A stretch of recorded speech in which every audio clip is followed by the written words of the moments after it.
Un top 10 un peu spécial cette semaine, extrêmement nostalgique, sur les groupes québécois à rock qu'on a oubliés. Il y en a peut-être qu'on n'a pas oublié, mais qui se souvient de Dionysos en 10e position?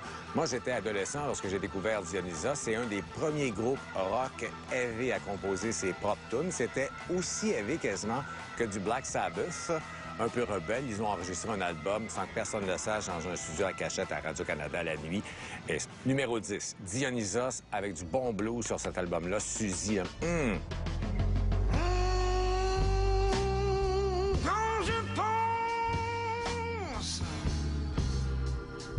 Quand je pense à Suzy qui s'ennuie. Au numéro 9, Vos voisins. Ça ne vous dit probablement pas grand-chose. Si je vous dis Yvon Deschamps, ça vous dit quelque chose? C'est le groupe qui accompagnait Yvon Deschamps. Il était bien tranquille lorsqu'il accompagnait Yvon Deschamps, mais de leur côté, avec leur album, ça brassait avec des tunes comme Le Monstre de la Maine. Et ils ont eu la très grande chance de travailler avec un de nos meilleurs paroliers, qui est le comédien Marcel Sabourin. Il en a fait des textes flyés. C'était très élevé, Vos voisins, dans quasiment comme du Dionysos. Il pose sa patte ici, il avance sa grosse face là, il grogne tout le kit, il est pire que Dracula.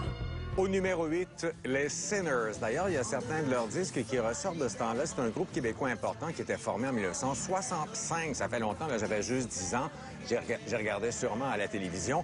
Et c'était un peu les méchants gars du rock'n'roll, anticonformistes, avec des paroles très flyées. C'est aussi le groupe qui a connu peut-être le plus grand nombre de changements de personnel au cours de sa carrière. Mais finalement, moi, j'aime beaucoup ce bon album avec des tunes comme Chicoutimi et aussi Heavy. Que l'on soit un bleu ou un rouge, capitaliste ou communiste, moi je suis un idéaliste. Je crois qu'il faudrait que ça bouge.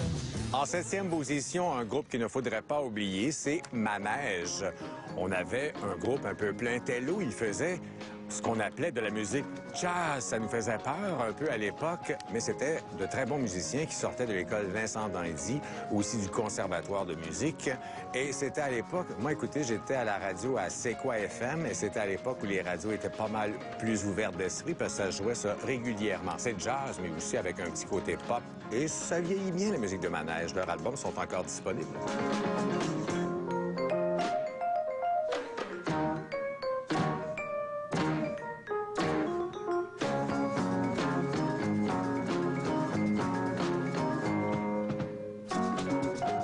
Numéro 6, le Villemar Blues Band. C'était tout un projet, un collectif de 21 musiciens avec ce qu'il y avait de plus hot comme musicien.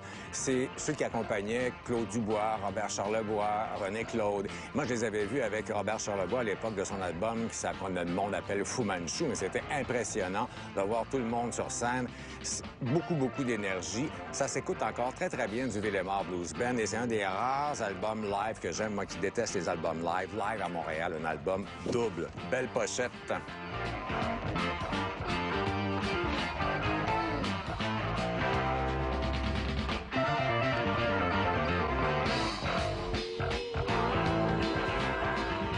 Au numéro 5, c'est le groupe Toubabou. En fait, c'est 3 membres du Villemar Blues Band. Robert Stanley, Pixie de son surnom, c'est un excellent guitariste. Christiane Robichaud, la chanteuse, et Michel Séguin, un de nos meilleurs percussionnistes. D'ailleurs, au Tam Tam, le dimanche, il devrait vraiment y avoir une statue de Michel Séguin. C'est vraiment un de nos meilleurs percussionnistes. Il aurait pu faire partie de Santana, sûr et certain.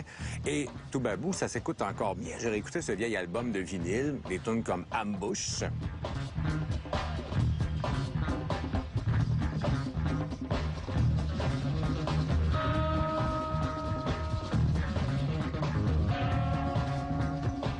Quatrième position, Octobre. Octobre, on s'en souvient quand même, juste le mois d'octobre 1970. C'est le groupe qui a duré entre 1971 et 1981. Ce qu'on aimait avec Octobre, c'était la qualité des musiciens, de la réalisation, les textes de Pierre Finn.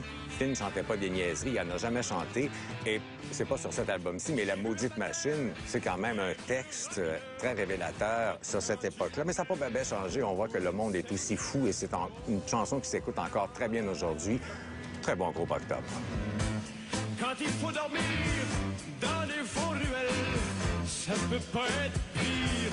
Rien dans le fond de l'écuelle, peux-tu t'en sortir? Au numéro 3, Boule Noire. Je vous le dis, je vous le répète, s'il n'y avait pas de noir, la musique serait plate raide. Puis George Thurston, c'était à peu près le premier noir à faire carrière puis à avoir du succès. Et on l'a aimé. Il est décédé, ça fait quand même pas si longtemps que ça. C'était en 2007. Un vrai maniaque. Lui aussi jouait des congos, apparemment, comme Michel Séguin, comme un maniaque, un excellent musicien. Et lui, c'était la variété aux États-Unis, au fameux studio Muscle Shoals, pour enregistrer cet album-là qui contient des classiques comme « Aimes-tu la vie comme moi ». Pour monter, monter, monter plus haut. Aimes-tu la vie comme moi? Oh, baby, vois-tu la vie comme ça? Oh, aimes-tu la vie comme moi? Au numéro 2, un groupe de Québec, Morse Code. Et avant de faire carrière en français, ils avaient fait 2 albums en anglais. C'était aussi des musiciens qui accompagnaient Donald Lautrec, Pierre Lalonde, avant d'être dans Morse Code. Vraiment d'excellents musiciens. Et c'est ce qu'on remarquait. Et c'était aussi un groupe qui alliait la musique rock et un peu de progressif. Ça me faisait penser un petit peu à du Manfred Mann. Mais cet album-là, ça demeure un classique avec la cérémonie de minuit. Puis la toune disco Cocktail, moi, j'adore encore.